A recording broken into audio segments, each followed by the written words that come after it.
नमस्कार, मैं doctor Vikram Singh physics दोस्त चैनल पे आपका बहुत बहुत स्वागत करता हूं। आज का हमारा वीडियो एक 11th क्लास के नए chapter work, energy and power पे बेस्ड है। आज हम क्या करेंगे, ज़्यादातर कंसेप्चुअल बातें ही करेंगे। मुझे आपको ज़्यादा डेफिनेशंस के ऊपर भी मुझे ज़्यादा एम्फेसिस नहीं देना है और सिर्फ कंसेप्ट पे एम्फेसिस होगा आज का। सबसे पहले क्या है कि ये बहुत कंफ्यूजन है कि वर्क, एनर्जी एंड पावर एक ही हैं या अलग अलग हैं। ठीक है, या एक हैं तो इनमें क्या रिलेशनशिप है आपस में और इनमें डिफरेंस क्या है। ठीक है, वैसे मैं आपको एक कंसेप्चुअल बात बता देता हूं कि ये तीनों क्या है, एक ही हैं। तीनों एक ही है, बस थोड़ा सा अंतर है। एक्चुअली में क्या होता है, एनर्जी है कैपेसिटी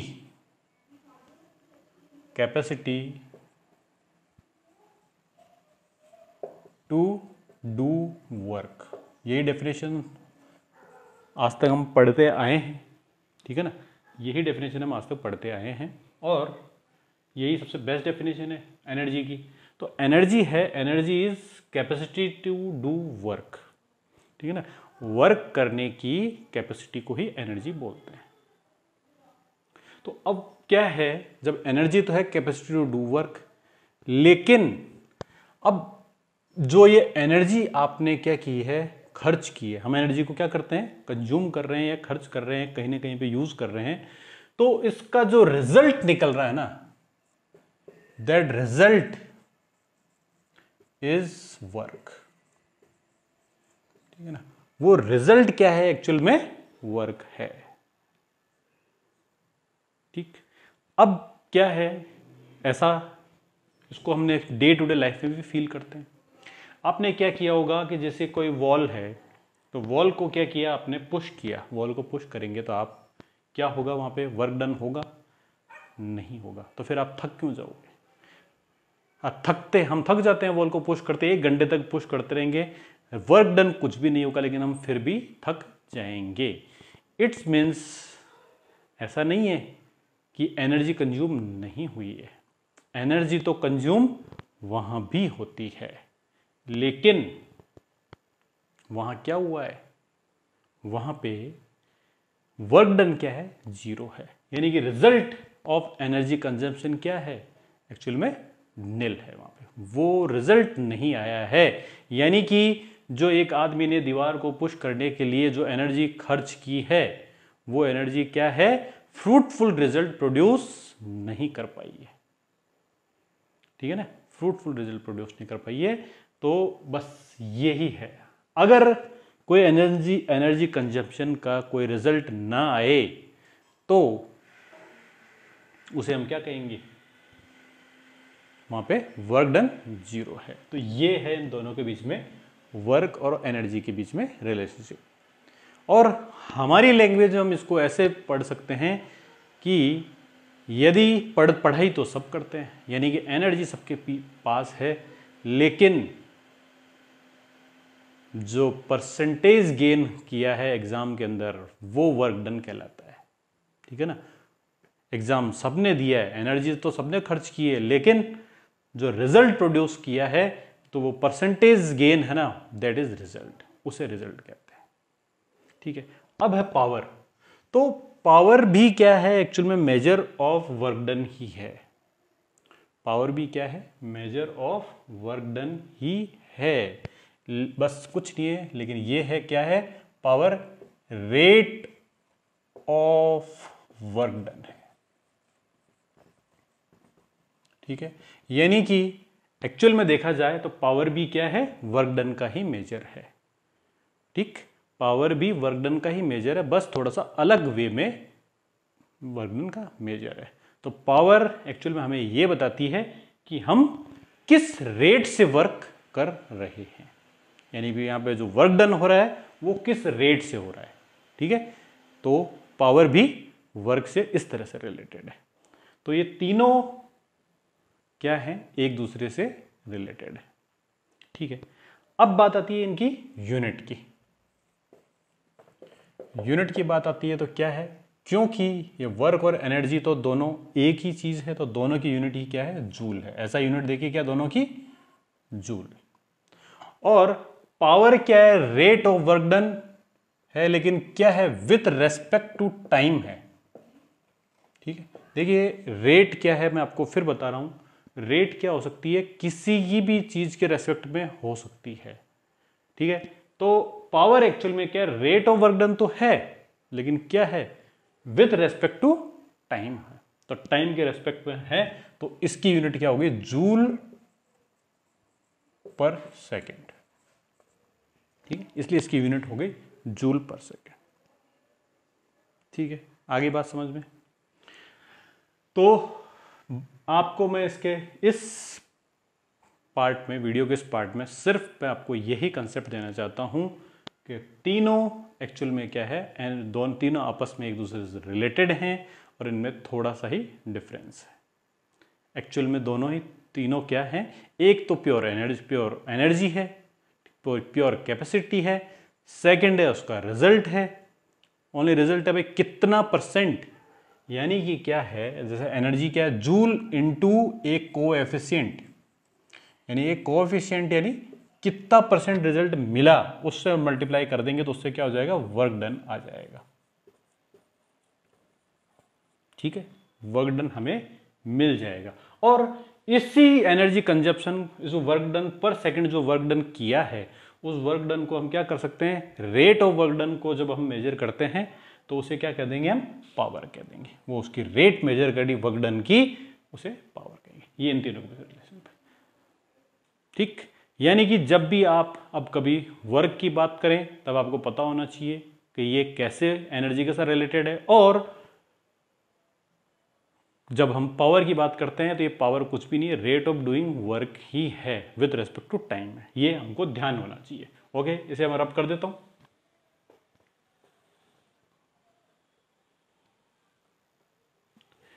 ठीक,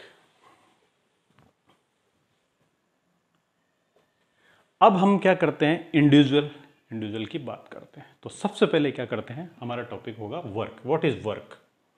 अब हम इंडिविजुअल को लेते हैं और इससे रिलेटेड कुछ कंसेप्ट्स करते हैं। What is work.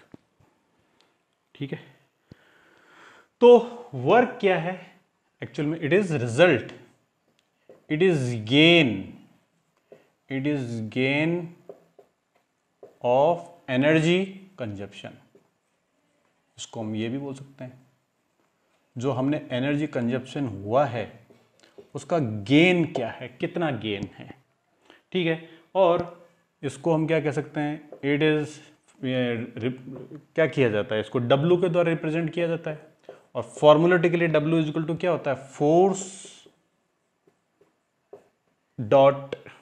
Dot displacement.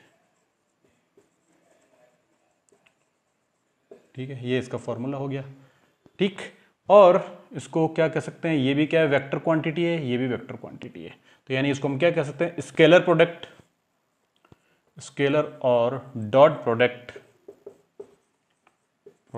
Of force and displacement है। ठीक है, और ये खुद क्या है, it is self, it is scalar, ये खुद है स्केलर क्वांटिटी। ठीक है, खुद स्केलर क्वांटिटी है, और इसकी यूनिट क्या होती है, यूनिट होती है इसकी जूल इन एसआई सिस्टम।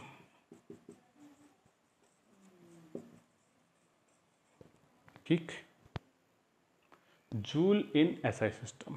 ठीक है, अब क्या है, जैसे कि अगर यदि मैं कोई कहता हूं कि कोई एक पर्सन है, उसके पास में क्या है, 80 जूल एनर्जी थी, 80 जूल एनर्जी थी, तो अगर वो 80 जूल एनर्जी को का 50% ही रिजल्ट में बदल पाया है, तो मैं क्या कहूँगा, वर्क डन इज 50 जूल, उससे सॉरी 40 जूल। 50% ही बदल पाया तो वो 40 जूल हो जाएगा।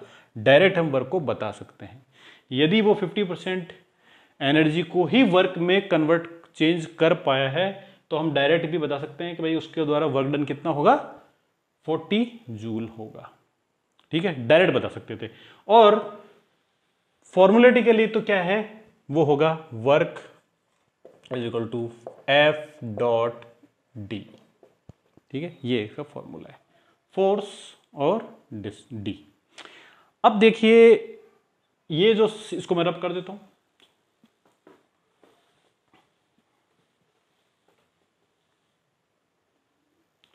ठीक, अब जो वर्क है, work is a force dot D, तो इसको क्या है, इसको हम ऐसे भी ले सकते हैं, W is equal to magnitude of F product magnitude of D cos theta. ठीक है, F dot D cos theta, ये भी हो सकता है, अगर थीटा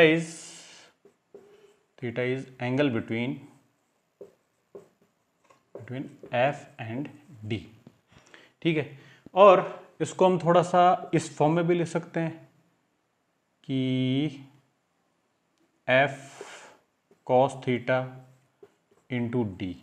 ठीक है, ये भी लिखा जा सकता है, और दूसरा इसका बन सकता है F into D cos theta. ठीक है, लिखा जा सकता है। अब इसको मैं क्या करता हूं, वेक्टर पिक्चराइजेशन भी करके बताता हूं आपका। वेक्टर पिक्चराइजेशन के लिए कैसे होगा, देखिए आप,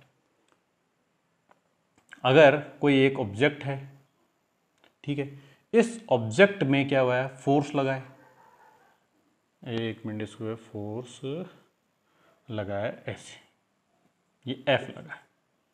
ठीक है, ये फोर्स अप्लाई हुआ है इसके ऊपर, तो इसमें क्या है, डिस्प्लेसमेंट हुआ है। हम क्या करते हैं, डिस्प्लेसमेंट चलो सेम डायरेक्शन में नहीं लेते हैं, थोड़ा सा तिरछा ले लेते हैं, ये ऐसे ले लेते हैं, ये डिस्प्लेसमेंट डी प्रोड्यूस हुआ है। ठीक है, फोर्स लगा और डिस्प्लेसमेंट इसमें प्रोड्यूस हो गया है। ठीक, अब देखिए हमें क्या करना है, हम क्या करते हैं, रेजोल्यूशन कर सकते हैं किसका, फोर्स का भी और डिस्प्लेसमेंट डी का भी। क्या कर सकते हैं, फोर्स का भी रेजोल्यूशन कर सकते हैं और डिस्प्लेसमेंट का भी रेजोल्यूशन कर सकते हैं। लेकिन अब हमारा टारगेट है वो ये है कि हम क्या करते हैं, डिस्प्लेसमेंट दोनों का रेजोल्यूशन करते हैं, तो ये करते हैं एक का ही करते हैं, और एक का रेजोल्यूशन करके हम क्या करते हैं, कोशिश ये करते हैं कि वो क्या हो जाए, वो दूसरे की डायरेक्शन में उसको हमें पार्ट मिल जाए। तो जैसे हम क्या करते हैं, पहले मैं करता हूं फोर्स का रेजोल्यूशन, तो देखिए फोर्स का रेजोल्यूशन क्या होगा,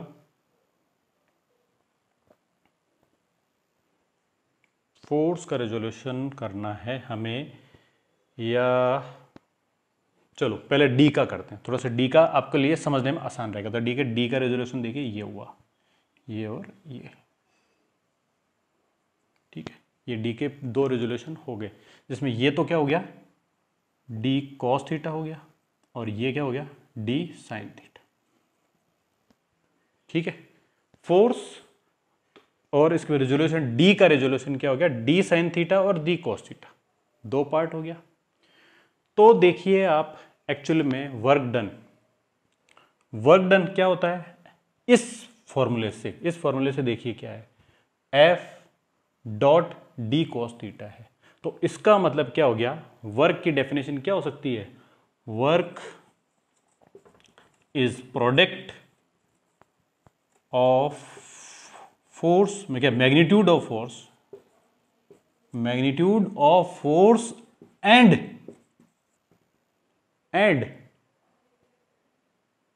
ठीक है, and component of displacement in the direction of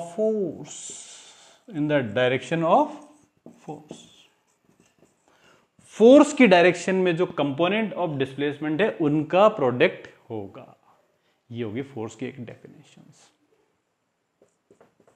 ठीक है, work is product of magnitude of force and component of displacement in the direction of force. ठीक है, और अभी हमने क्या किया था, डिस्प्लेसमेंट का किया था। तो ठीक ऐसे ही मान लीजिए, अब मैं इसको एक बार इसको याद रखते हुए थोड़ा सा मैं रब कर देता हूँ इसको। ये रब कर दिया, ये सब रब कर दिया, ठीक है। ये आपका डिस्प्लेसमेंट है, ठीक। अब हमें क्या करना है कि इस फोर्स का क्या करना है, फोर्स का रिजोल्यूशन वो करना है, यानी कि आपको फोर्स को रिजोल्व करना है। तो ध्यान से देखिए आप, अब हम फोर्स का क्या करते हैं, फोर्स इसकी डायरेक्शन में है, तो इस फोर्स को मैं क्या करता हूं, इस तरह से ले लेता हूं आगे। ये फोर्स क्या हो जाएगा, आगे चला जाएगा, आगे चला गया, ठीक है। तो इसका मैंने क्या किया, रिजोल्यूशन किया, ठीक है। इसका रिजोल्यूशन मुझे, ये अब तक का आपने नोट डाउन कर लिया ना। देखिए फोर्स क्या होगा, हमें क्या करना है, इनके बीच में एंगल करना था। फोर्स इस तरह से हो जाएगा, आगे लेना पड़ेगा, ये फोर्स है, तो इन दोनों के बीच में एंगल हो गया थीटा। अब मैंने फोर्स के रिजोल्यूशन किए तो ये बने, तो ये वाला पोर्शन तो बन गया एफ कॉस थीटा और ये बन गया एफ साइन थीटा, ठीक है। तो देखिए वर्क डन की एक नई डेफिनेशन आ जाती है, क्या आ जाती है, is work done, work is product of displacement and component of force in the direction of displacement,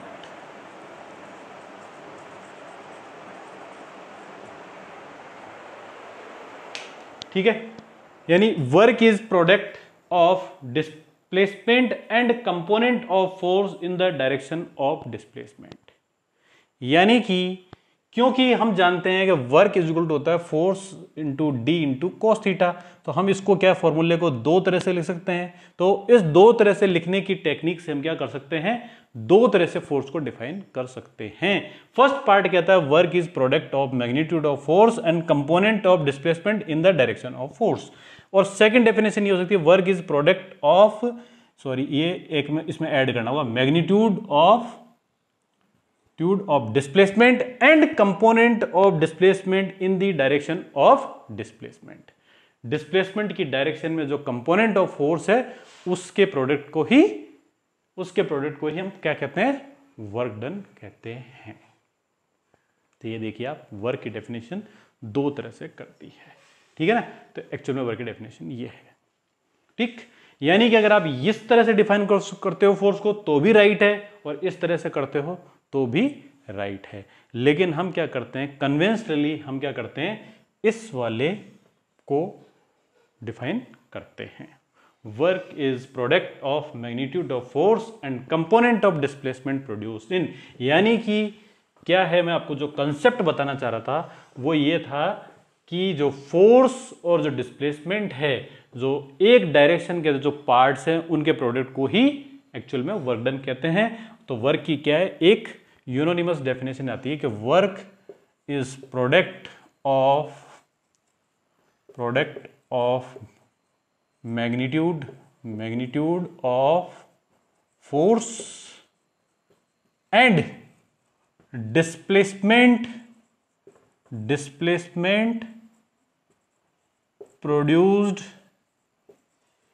produced by it in the direction of force, of applying force। यानी कि क्या है, देखिए वर्क क्या है, work is product of magnitude of force and displacement produced by it. Force के द्वारा ही जो डिस्प्लेसमेंट प्रोड्यूस हुआ है, लेकिन वो क्या होना चाहिए, in the direction of applying force. Force के डायरेक्शन में जो डिस्प्लेसमेंट प्रोड्यूस हुआ है उसी के प्रोडक्ट को क्या बोलते हैं, वर्क डन बोलते हैं। तो अब देखिए क्या हो रहा है, लेकिन अब डिस्प्लेसमेंट क्या है, डिस्प्लेसमेंट डी तो क्या है, दो है, डी साइन थीटा और डी कॉस थीटा, ठीक है। तो देखो डी कॉस थीटा तो एक्चुअल में क्या है, रिजल्ट है ये, और ये क्या है, वेस्टेज ऑफ एनर्जी है ये,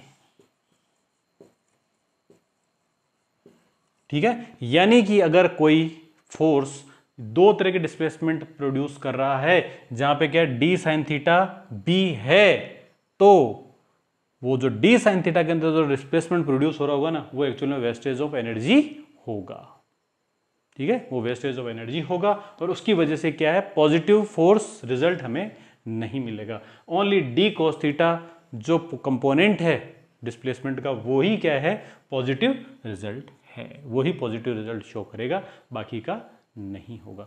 इसीलिए देखिए मैंने आपको क्या कहा था कि जो वर्क डन है वो क्या एफिशिएंसी है। अब क्या है कि हम इसको, इन बातों को थोड़ा सा एग्जांपल से और समझते हैं। वो ये है कि कभी कभी क्या होता है, डी साइन थीटा निल होता है, बिल्कुल ही जीरो होता है, ठीक है ना, डी साइन थीटा निल होता है। तो उस स्थिति में क्या होगा कि डी कॉस थीटा ही मैक्सिमम होगा, तब क्या होगा, 100% रिजल्ट मिलेगा, ठीक है। And whole energy will change into result, तब सारी एनर्जी क्या होगी, रिजल्ट में चेंज हो जाएगी, ठीक है। ये आइडियल कंडीशन के अंदर है, ठीक है। हालांकि क्या होता है, एनर्जी का पूरा पोर्शन रिजल्ट में चेंज नहीं होता है, कुछ एक और हर्डल भी होते हैं, इसलिए हमें 100% एफिशिएंसी तो नहीं मिलेगी, क्योंकि और भी बहुत सारे क्या होंगे, नेगेटिव फोर्स लग रहे होते हैं, उसकी वजह से नहीं मिलता है। लेकिन यदि हम आइडियल कंडीशंस को मान लें तो उस स्टेज में क्या हो जाएगा, 100% रिजल्ट हमें मिल जाएगा, ठीक है। तो ये था आपका फोर्स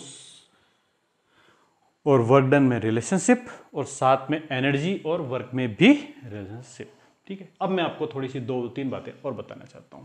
वो है कि वर्क क्या है, पॉजिटिव होता है, हो सकता है, नेगेटिव हो सकता है,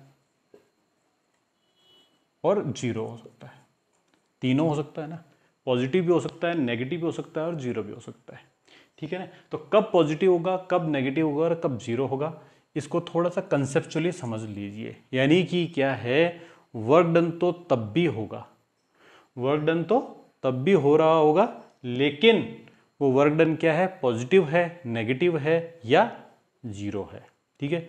तो देखिए कोई भी वर्क डन एक्चुअल में क्या होता है, पॉजिटिव या नेगेटिव नहीं होता है, दोनों ही क्या होते हैं, एक्चुअली में पॉजिटिव ही होते हैं। वहां पे क्या एनर्जी का कंजप्शन तो हो ही रहा है।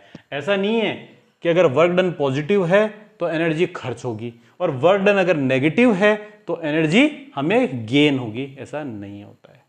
दोनों ही पोजीशन में क्या होगा, वर्क डन एनर्जी तो कंज्यूम होगी, और हो सकता है कि कभी वर्क डन क्या हो, जीरो हो, तब भी एनर्जी खर्च हो सकती है। लेकिन देखिए क्या होगा, जब क्या हो जाएगा, डिस्प्लेसमेंट क्या हो जाएगा, इन डायरेक्शन ऑफ फोर्स होगा, तब तो वर्क डन क्या होगा, पॉजिटिव हो जाएगा। और जब डी क्या है, ऑपोजिट डिस्प्लेसमेंट क्या होगा, opposite to direction of force होगा, तब उसे नेगेटिव फोर्स कहेंगे। डायरेक्शन ऑफ फोर्स हो तो उसे नेगेटिव वर्क डन कहेंगे। और जब क्या है, कुछ भी कर लो, D will not produce, D produce हो ही नहीं रहा है, डी इज नॉट प्रोड्यूसिंग, तब क्या होगा, जब डी क्या है, कितना भी आप फोर्स लगा लो, या फोर्स आप इस तरह से लगा रहे हो कि कुछ भी कारणों की वजह से डिस्प्लेसमेंट गेन नहीं हो रहा है, तो उस स्टेज में देखिए एनर्जी तो खर्च होगी, लेकिन क्या है, एनर्जी तो खर्च होगी लेकिन रिजल्ट नहीं मिलता, तो वर्क डन क्या होगा, जीरो होगा। When D is zero, then work is zero, ठीक है। तो ये आपको मैंने बता दिया है। लेकिन कभी भी इनकी वैल्यू से, अगर वर्क डन पॉजिटिव है इसका मतलब एनर्जी कंज्यूम हो रही है, लेकिन वर्क डन नेगेटिव है इसका मतलब एनर्जी गेन नहीं हो रही है, वहां भी एनर्जी तो खर्च हो रही है, बस displacement opposite to the force apply हो रहा है। और इस स्टेज में क्या है, एनर्जी तो कंज्यूम हो रही है लेकिन रिजल्ट नहीं मिल रहा है, इस वजह से वर्क डन जीरो है, ठीक है। अब मैं आपको थोड़ा सा क्या है एक ग्राफिकली बताना चाहता हूँ, ग्राफिकली कुछ एक बात है वो बताना चाहता हूँ। हम जानते हैं work is equal to force into displacement होता है, फोर्स या फोर्स एफ डॉट डी होता है, ठीक है। ठीक। तो अब क्या है, इसको हम क्या है दो तरह से क्या कर सकते हैं, दो तरह से इनको ऑब्जर्व कर सकते हैं। कुछ कंडीशंस ऐसी होती है जिसके अंदर क्या होता है, ये कांस्टेंट होता है और ये वेरिएबल होता है, ऐसी भी सिचुएशन हो सकती है। कुछ सिचुएशंस ऐसी होती है जिसमें क्या होता है, ये वेरिएबल होता है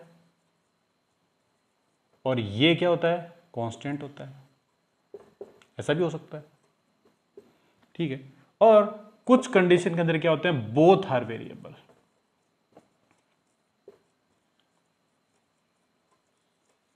ठीक है, बोथ आर वेरिएबल। तब आपको क्या करना है, तब भी हमें क्या करना है, वर्क डन फाइंड आउट करना है। ठीक है, तो उसे कैसे करेंगे, ये है क्वेश्चन। ठीक है, जब फोर्स और डिस्प्लेसमेंट क्या है, दोनों ही वेरिएबल हो, उस स्टेज में क्या है, हमें वर्क डन फाइंड आउट करना है। तो कैसे फाइंड आउट करेंगे, ठीक है, ये क्वेश्चन है। तो इसके लिए हम क्या करते हैं, सबसे पहले ग्राफ ड्रॉ करते हैं, इसको ग्राफिकली स्टडी करते हैं। ग्राफ किसका होगा, ये लो,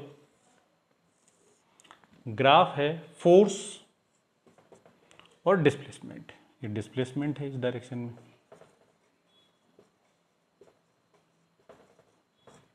और इसमें क्या है, फोर्स। तो देखिए फर्स्ट स्टेज क्या थी, फोर्स क्या है, कांस्टेंट है। फोर्स कांस्टेंट है तो ग्राफ देखिए कैसा बनेगा, ऐसा बनेगा, ऐसा ही बनेगा। ठीक है, तो डिस्प्लेसमेंट क्या हो रहा है, फोर्स कांस्टेंट है, डिस्प्लेसमेंट है। तो यहां देखिए अब वर्क डन क्या हो जाएगा, अब यहां से क्या है, जीरो से लेकर के इस पोजीशन एक्स पोजीशन तक क्या है, डिस्प्लेसमेंट हुआ है। तो देखिए यहां पे वर्क डन क्या होगा, यहां वर्क डन क्या हो जाएगा, work is equal to area of rectangle. इसको हम क्या कर सकते हैं, जैसे मान लीजिए ओ ए बी सी, तो ये क्या हो जाएगा, area of rectangle O A B C. तो वो सीधा सीधा क्या हो गया, force into D, force into D का वो कर दो। अच्छा, एंगल की बात करते हो तो कॉस क्या हो जाएगा, cos theta is 90 degree, cos 90 होता है 1, तो इसका क्या हो गया, इफेक्ट निल हो गया। इसका इफेक्ट क्या हो गया, नलिफाइड हो गया ना, तो एफ डॉट डी ही रहा। ठीक है, ये एक पार्ट हो गया ग्राफ। अब सेकंड हम क्या करते हैं, फिर ग्राफ ड्रॉ करते हैं। जब क्या है, अभी यहां पे क्या था, फोर्स कांस्टेंट था और डी वेरिएबल था।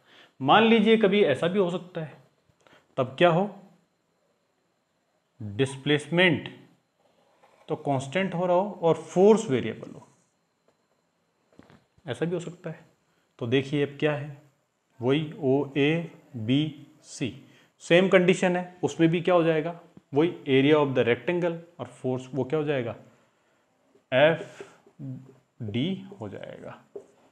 ठीक है, work is equal to F D, वही कॉस थीटा 90 होगा तो क्या हो जाएगा, 1 हो जाएगा, उसकी वैल्यू 1 होती है, उस वजह से एफ डॉट डी हो जाएगा, एरिया ऑफ रेक्टेंगल ही हो गया। अब आता है वेरिएबल फोर्स के लिए, वेरिएबल फोर्स या दोनों वेरिएबल हो तब क्या होगा, जब एफ भी वेरिएबल हो और डी वी वेरिएबल हो। तो देखिए क्या होता है, स्टेज ग्राफ क्या बनेगा, इस तरह से बनेगा, यही बन गया। जब क्या है, वर्क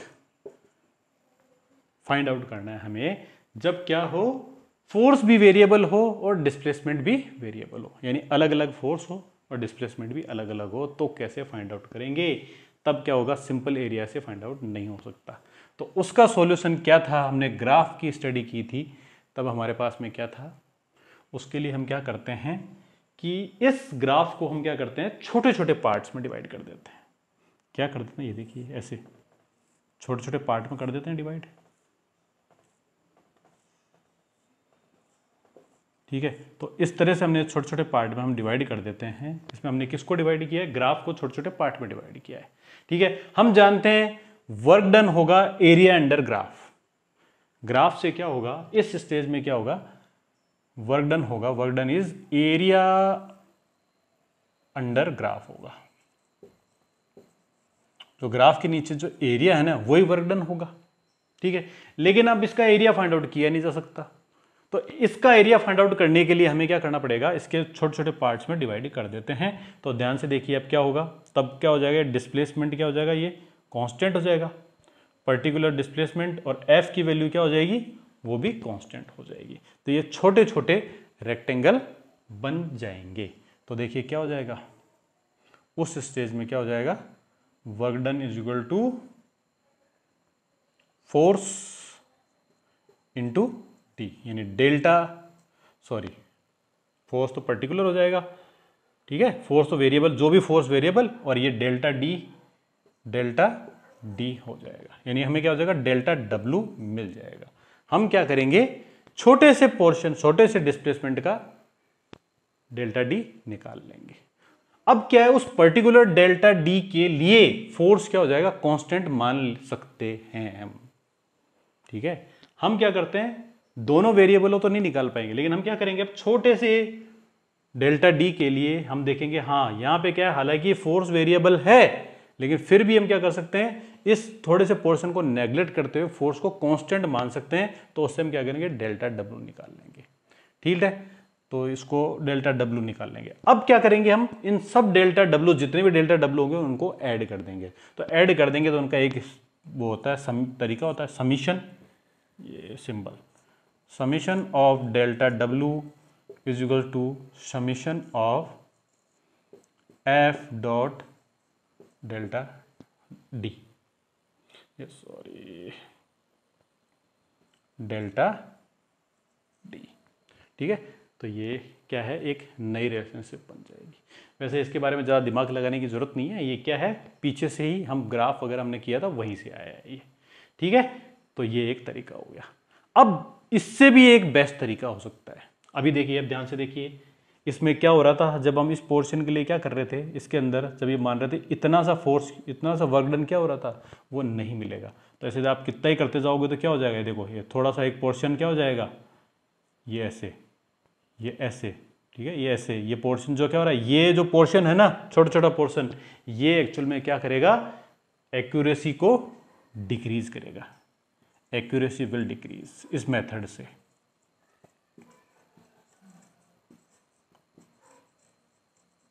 ठीक है। तो अब क्या है, एक्यूरेसी डिक्रीज हो जाएगी, work done find out, actual work done find out नहीं होगा, near about value he find out होगी। तो अब क्या करना पड़ेगा, हमें कोई और तरीका निकालना पड़ेगा।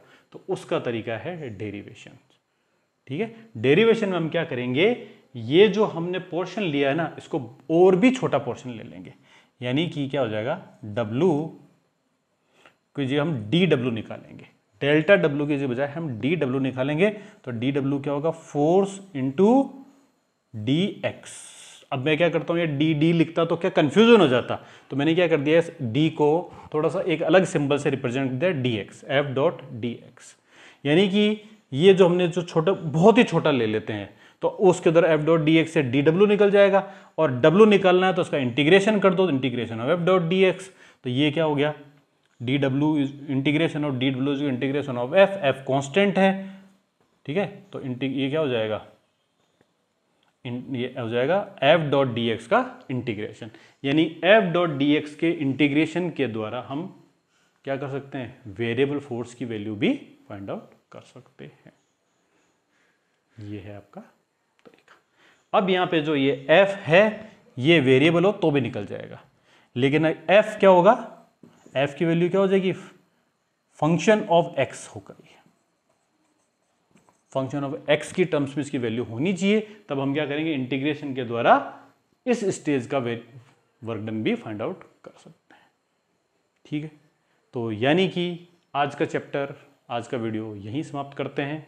और आज की वीडियो में हमने क्या किया है, कुछ एक कंसेप्चुअल बातों की स्टडी की है। उसमें हमने वर्क, एनर्जी और पावर के बीच में रिलेशनशिप को समझा है कंसेप्चुअली, और हमने positive work done, negative work done और निल वर्क डन का कंसेप्ट समझा है। और इसी के साथ हमने क्या किया है, वर्क की डेफिनेशन डिफरेंट टर्म्स में समझी है, और साथ ही साथ में लास्ट में हमने क्या किया है, work done method to find out work done when या depending on force and displacement variability. क्या वो दोनों वेरिएबल हैं, या एक वेरिएबल हैं, या दोनों वेरिएबल हैं, या दोनों कांस्टेंट है, उस स्टेज में कैसे वर्क डन फाइंड आउट करेंगे, उसका कंसेप्ट समझा है। तो इन्हीं कंसेप्ट को आगे देखते हुए हम आगे की बातें करेंगे, ठीक है। इस वीडियो को यहीं समाप्त करते हैं। जय हिंद, जय भारत। याद रखिएगा, always generate concept and they will kill all doubts. Concept generate करते रहिए और डाउट्स को किल करते रहिए। ठीक है, वीडियो आपको पसंद आया तो वीडियो को शेयर कीजिए, लाइक कीजिए, कमेंट्स कीजिए, चैनल को ज़रूर सब्सक्राइब कीजिए फिजिक्स डोज को, और बेल आइकन प्रेस करके रखिए ताकि आपको नए वीडियो के नोटिफिकेशंस टाइम पे मिल सके। ओके, धन्यवाद। जय हिंद, जय भारत।